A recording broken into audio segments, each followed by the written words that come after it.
오늘 하나님의 말씀은 데살로니가전서 5장 18절입니다. 이 말씀을 통해서 모든 일에 감사하라, 모든 일에 감사하라, 이러한 제목으로 말씀을 통해 은혜를 받겠습니다. 우리가 부르셨던 어거스트 스톰이 작사를 했고 요하네스 헐트만이 작곡하여서 문정선 씨를 통해서 우리 한국말로 번역을 해서 날 구원하신 주 감사 Thanks to God이라고 하는 이 곡은 오늘 본문 범사에 감사라. 왜냐고 하면 이것이 예수 안에서 너희를 향하신 하나님의 뜻이니라 라고 하는 말씀에 부합이 잘 되고 있는 곡입니다. 오늘 우리는 이 가사를 한번 음미해 보실 필요성이 있습니다. 왜 우리가 감사해야 될 것인가? 날 구원하신 주님께 감사해야 된다. 우리는 1년이면 2차례 감사주일 절기를 지킵니다. 추수감사주일 그리고 맥주 감사주일의 절기를 지킵니다. 그 의미는 우리 성도님들이 매해 들어서 너무 잘 알고 계십니다.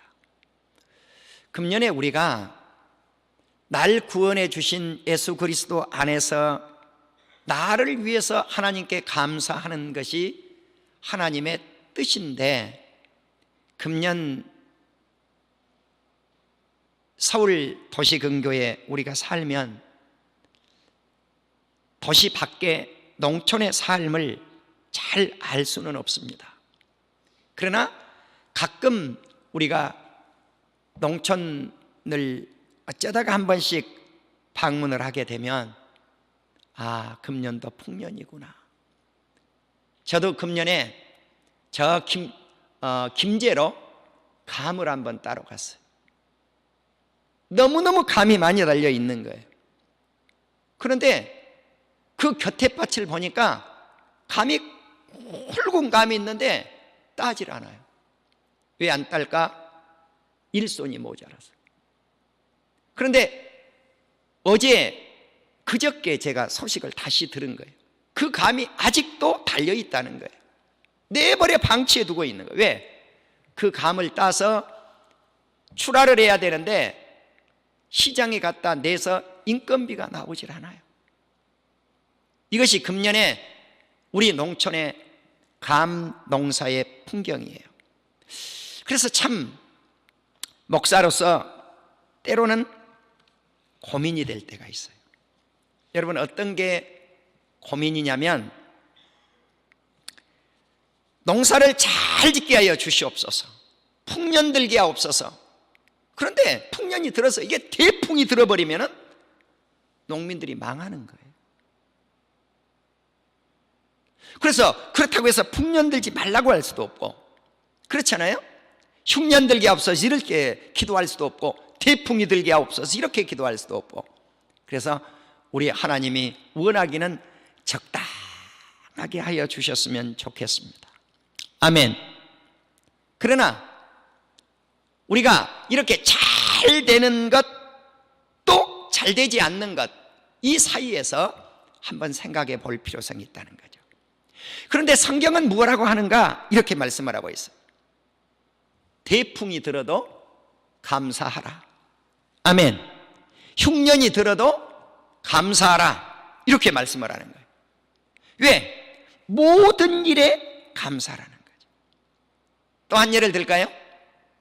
하나님 아버지, 우리 한국 경제를 살려서 경제가 성장을 하게 하시되 한 10%쯤 성장하게 하옵소서. 예수님 이름으로 기도합니다. 솔직히 목사가 이렇게 기도를 해야 되는데 그렇게 기도를 저는 못하겠어요. 그러면 한국 경제를 저성장하게 하여 주시옵소서, 예수님 이름으로 기도합니다. 목사가 이렇게 기도를 해야 될 것인가? 저는 그렇게도 기도를 못하겠어요. 그럼 도대체 무슨 말이냐? 제가 현실 이야기를 할게요. 저에게 메시지 하나가 들어왔어요. 이달 26일부터 당신이 쓰고 있는 대출금의 변동금리를 적용합니다. 그렇게 온 거예요. 그래서 제가 은행에 전화를 해봤죠. 얼마만큼 오릅니까?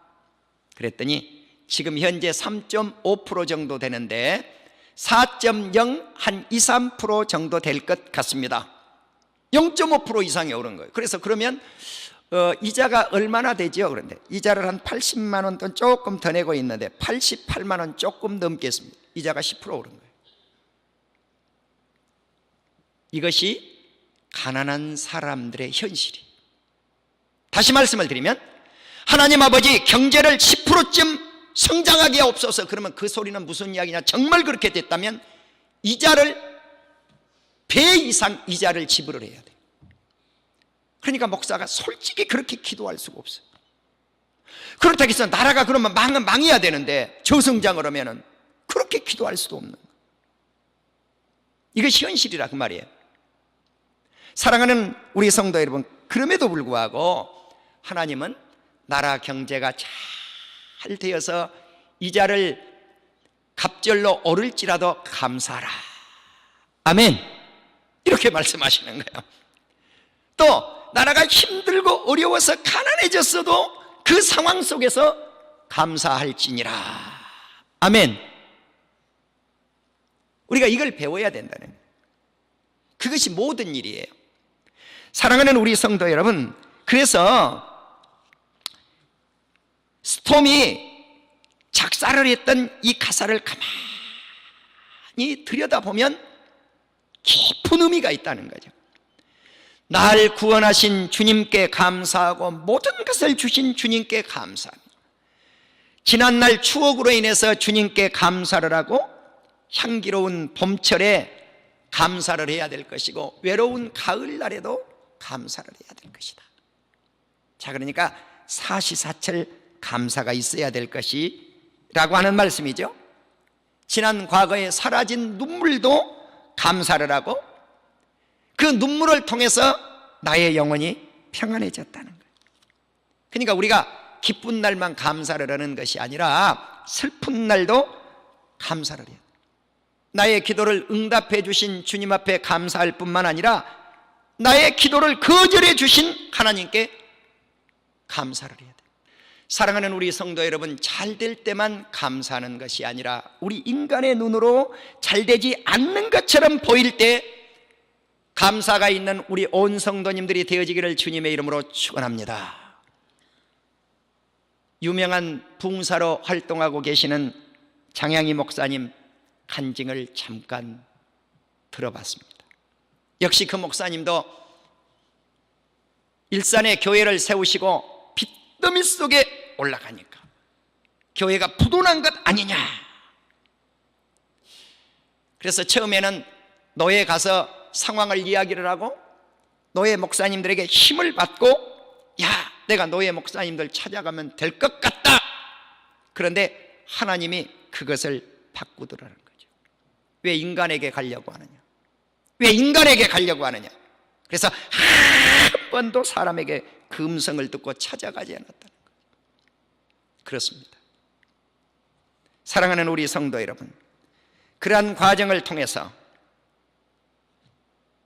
든든한 교회가 정말 든든하게 세워졌다고 간증을 하시는 것을 들을 수가 있었습니다.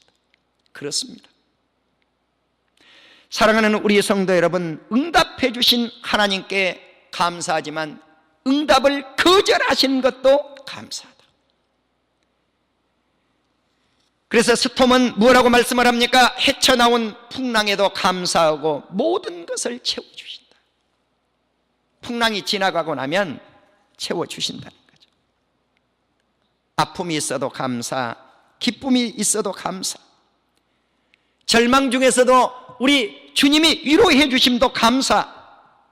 바로 이것이 측량 못할 은혜의 감사요, 이것이 크신 사랑에 감사라는 것입니다. 건국대학교 김명한 교수님 간증이 요즘 뜨고 있더라고요. 그런데 그 장로님 교수님이 찬양을 하는데 어떤 찬양을 하느냐? 날 구원하신 주 감사, 오늘 불렀던 이 찬양을 하더라. 근데 어떻게 찬양을 하는가? 눈물로 이 찬양을 해요. 눈물로. 곡도 안 맞아요. 예. 그런데 감동을 주는 것은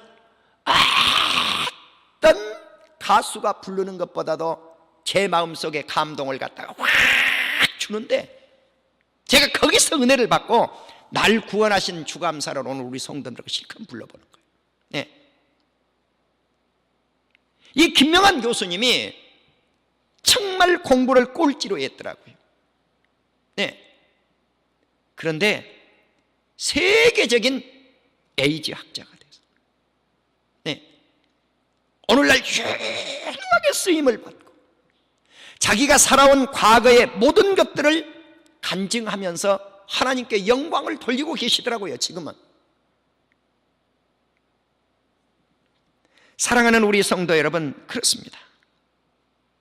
그렇게 유명하게 된 그 장로님도 과거를 생각하니까, 눈물겨운 과거를 생각하니까 울컥하고 올라오는 거죠. 울컥하고.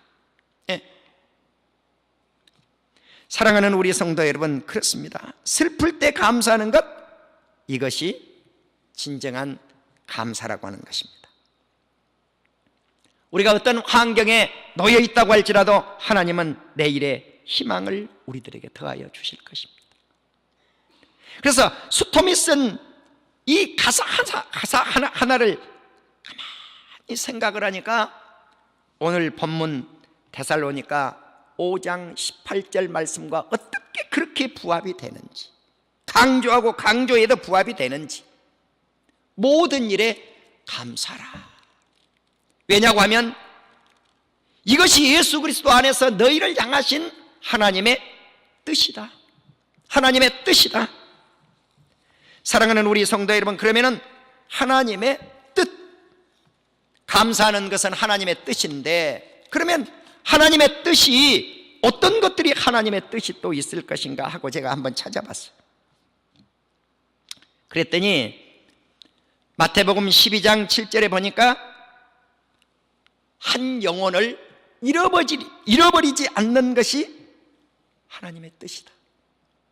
나는 이번 추수 감사주의를 맞이하면서 예수 믿지 않는 사람들, 예수 믿었다가 방황하는 사람들, 예수님을 확실히 내 안에 모시지 못한 사람들, 어떤 환경에 휩싸여서 이렇지도 못하고 저렇게도 못해서 방황하는 사람들, 이 모든 일이라고 하는 이 말씀을 썼을 때 이 모든 일을 NIV 성경에서는 어떤 단어를 썼느냐면요, 모든 환경 안에서, 모든 환경에서, 우리는 어떤 환경 속에서 있든지 한 영혼도 예수 그리스도 안에서 잃어버리지 않는 것, 이것이 하나님의 뜻이라는 사실입니다.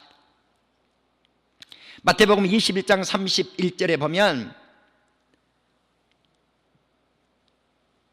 비유를 들었는데, 첫째 아들에게 심부름을 시키니까 가겠습니다 그래 놓고 가지 않았어요.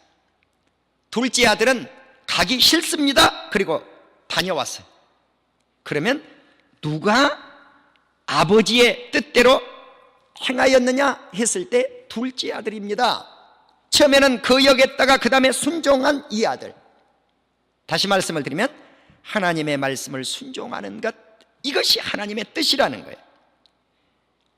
요한복음 6장 40절에 보면 내 아버지의 뜻은 아들을 보고 예수 그리스도를 보고 믿는 자마다 영생을 얻는 것이 하나님의 뜻입니다. 그러니까 구원의 관계, 구원, 영생 얻는 것, 이것이 하나님의 뜻이. 그 한 절 앞절 보면 요한복음 6장 39절에 보면 하나도 잃어버리지 않고 마지막 날에 다시 부활하는 것, 살리는 것, 이것이 하나님의 뜻입니다. 데살로니가 전서 4장 3절에 보면 하나님의 뜻은 너희가 거룩함이라. 사랑하는 우리 성도님들이 거룩하게 사는 것, 이것이 하나님의 뜻이라는 겁니다. 또 하나님의 뜻이 어떤 것이 하나님의 뜻이 있을까? 베드로 전서 3장 17절에 보니까 선을 행하고 고난받는 것은 하나님의 뜻이다. 자, 그 말씀 한번 우리 성도님들 찾아볼까요? 자, 베드로서를 다 같이 한번 펼쳐보십시오. 베드로전서 3장 17절입니다. 한 절 앞절 소급하면 선한 양심을 가지라. 이는 그리스도 예수 안에 있는 너희의 선행을 욕하는 자들로 그 비방하는 일에 부끄러움을 당하게 하려 함이라. 선을 행함으로 고난받는 것이 하나님의 뜻일진데 악을 행함으로 고난받는 것보다 나으니라. 자, 우리가 고난을 받을지라도 선을 행하면 그것이 하나님의 뜻이라. 자, 선을 행할 때 힘들고 어려움이 뒤따라요. 그럴지라도 이것이 하나님의 뜻이니라. 사도행전 13장 36절에 보니까 다윗은 하나님의 뜻을 따라 섬기다가 잠들어 죽어서 조상들과 함께 묻혔다. 그러니까 다윗 왕은 하나님의 뜻을 행하다가 마지막 생을 마감을 했어요. 다윗 왕이 마지막 삶을 어떻게 살았는가? 그는 교회를 위해서 살았어요. 성전을 위해서 살았어요. 솔로몬 성전을 짓는데 최선을 다해서 준비하고 간 인물이에요. 모든 사유물을 하나님의 존전에 거의 다 드리고 천국 갔던 인물이에요. 아침에 일어나서 그리고 잠자리에 드는 그 순간까지 감사가 계속되기를 소망합니다. Thanks to God. Thanks to God. 하나님 감사합니다. 예수님의 이름으로 기도합니다. 예수 그리스도 안에서 하나님 감사합니다. 예수 그리스도 안에서 하나님 감사합니다. 잠자리에 일어나서 오늘도 새날을 주시니 주님 감사합니다. 아버지 하나님, 오늘 한 날을 지켜주시옵소서. 그리고 잠자리에 들면서 오늘도 무사히 하루를 마치게 하시고 나에게 쉼을 주시니 감사합니다. 꿈 가운데서도 주님을 만나게 하시옵소서. 예수님 이름으로 기도합니다. 아멘. 이렇게 우리는 일상생활의 모든 일 가운데 밥을 먹이면서도 감사, 작은 것 하나하나 주심에 대해서 감사, 화려한 옷이 아닐지라도 하나님께서 내게 주신 것들에 대해서 감사. 제가 어떤 양복점 하나를 제가 알게 됐어요. 그 계기가 2년 전 우리 교회가 성탄절을 맞이할 때 일이에요. 하나님이 저에게 책망을 하셨어요. 야 이놈아, 너는 이웃교회를 그렇게도 돌아보지 않느냐? 내가 그래서 주님 앞에 그랬어요. 제가 돌아볼 힘이 있어야 돌아보지요. 그래도 이놈아, 그렇게 이웃교회를 안 돌아보냐? 하도 책망을 하셔서, 그러면 제가 금년 성탄절 헌금은 우리 지역교회 목사님들, 개척교회 목사님들 양복을 해드리고 싶습니다. 그런데 우리 성도님들이 얼마의 헌금을 드렸느냐? 150만 원 드렸어요. 그리고 어떤 성도님이 그 이후에 10만 원을 주셨어요. 그래서 제가 그 돈을 들고 한 양복을 파는 총판 양복점을 찾아가요. 이 사장님께 이렇게 이야기합니다. 사장님, 좋은 일을 한번 하려고 그러니까 사장님도 이 좋은 일에 조그만 동참을 좀 해 주십시오. 그래서 양복 15벌을 살 수 있는 돈이었는데 이게 총 도매상이니까 가능한 거예요. 예, 직접 도매예요. 자기가 그냥 총도매. 그런 사장님을 알았어요. 그랬더니 2벌을 얹어주더라고요. 그 뒤에 10만 원이 들어왔으니까 한 벌이 얹었으니까 18벌을 샀어. 이걸 가지고 이웃 목회자들과 함께 나눴더니 지금까지도 그 목사님들이 그 이야기를 하시면서 좋아하셔. 그런데 그리고 나서 어마어마한 양복을 그 집에다가 팔아줬어요. 왜? 양복이 싸면서 좋으니까 여러 목회자들, 일반인들 이렇게 소개를 하면 그 집에 가니까 이제 가면 뭐라고 그러냐, 그 양복점 사장님이, 그 도매상 사장님이 백백의 박형선 목사가 보내서 왔다고 그러라고 꼭 그래야 값싸게 삽니다 이거예요. 예. 제가 그래서 그 양복점을 갈 때 그 사장님이 불교인이에요. 근데 지금은 이제 제가 친구처럼 돼서 뭐라 그러냐면은, 사장님 이제는 교회도 한번 나오셨으면 좋겠습니다. 이렇게 간접 전도를 제가 이제 시작을 하는 거예요. 예. 부처님도 좋지만 예수님은 더 좋으니까 한번 교회를 한번 와 보십시오. 우리 교회도 한번 방문하시면 좋겠습니다. 사랑하는 우리 성도 여러분, 그렇습니다. 우리가 어떤 만남을 통해서도 감사가 계속 이어질 수가 있더라는 것입니다. 우리 성도님들이 이제 이 말씀을 받고 여러분의 직장 속에서 감사할 수 있기를 주의 이름으로 축원합니다. 직장 안에서 감사하실 수 있기를 주님의 이름으로 축원합니다. 그리고 교회 안에서 예배 드리실 때 언제든지 감사가 있기를 주님의 이름으로 축원합니다. 시편을 보면 참 감사를 많이 하고 있습니다.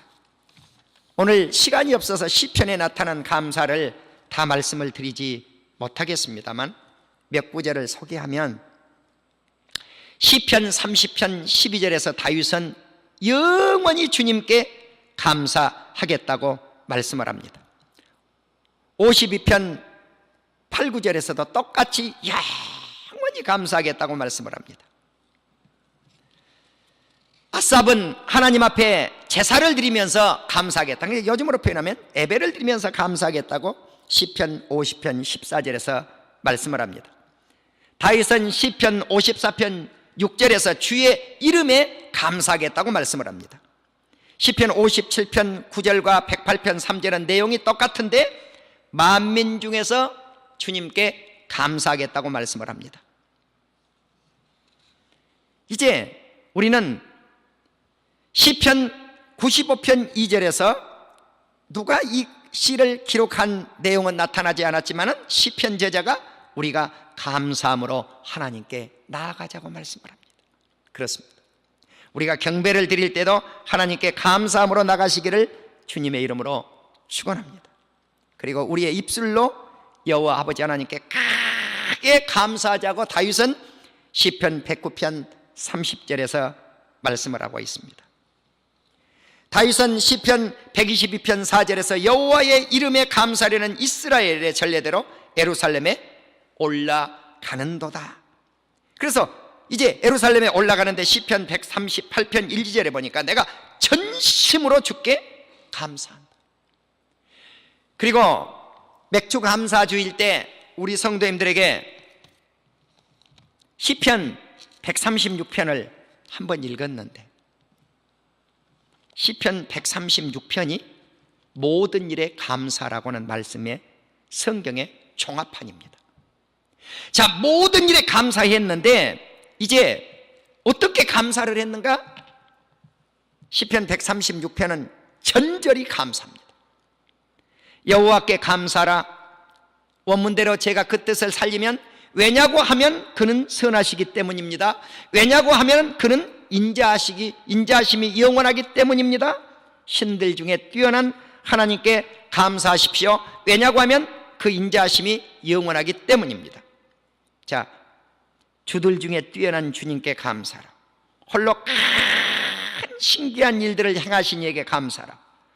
하늘을 지으신 이에게, 지혜로 하늘을 지으신 이에게 감사하고, 땅을 물 위에 펴신 이에게 감사하고, 큰 빛들을 지으신 이에게, 해로 낮을 주관하신 이에게, 달과 별들을 넣어 밤을 주관하신 이에게 감사라.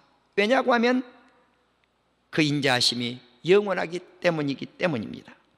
달과 별들로 밤을 주관하게 하신 이에게 감사할 뿐만 아니라 애굽의 장자를 치신 그 하나님께 감사하고, 이스라엘을 그들 중에서 인도하여 내신 이에게 감사하고, 강한 손과 펴신 팔로 인도하여 내신 이에게 감사라. 최근에 우리 하나님의 손길, 오른손의 손길은 강하다.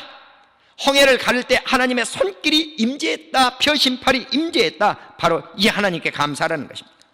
홍해를 가르신 그 하나님께 감사, 이스라엘을 그 홍해 가운데 통과하신 이에게 감사하고, 홍해 바닷속에 애굽 군대를 홍해에 빠뜨리게 하신 그 하나님께 감사하고, 그 백성을 인도해서 광야를 통과하신 그 하나님께 감사하고, 큰 왕들, 유명한 왕들, 모리아의 왕 시온, 그리고 밧사랑 옥을 죽이신 그 하나님께 감사, 가나안 땅을 기업으로 주신 이에게 감사, 바로 비천한 가운데서 기억해 주신 그 하나님께 감사라. 왜냐고 하면 그 인자하심이 영원하기 때문이니라. 우리를 우리의 대적에게서 건지신 그 하나님께 감사라. 왜냐고 하면 그 인자하심이 영원하기 때문이라. 모든 육체에게 먹을 것을 주신 이에게 감사, 그리고 하늘에 하나님께 감사라. 그 인자하심이 영원하기 때문이니라. 이것이 일상적 삶 속에서의 감사예요. 성경에 나타난, 나는 전반적인 삶의 현장에서 일어나는, 어떤 환경 속에서 일어나는 그 모든 것들에 대해서 감사할 수 있는 우리 온 성도님들이 되셔서, 마치 청교도들이 농사를 지어서 첫 농사를 짓고 인디언들과 함께 작은 음식물이었지만 그것들을 놓고 감사했던 것처럼, 우리의 삶의 현장에서 감사가 끊어지지 아니하는 우리 온 성도님들이 다 되시기를 주님의 이름으로 축원합니다.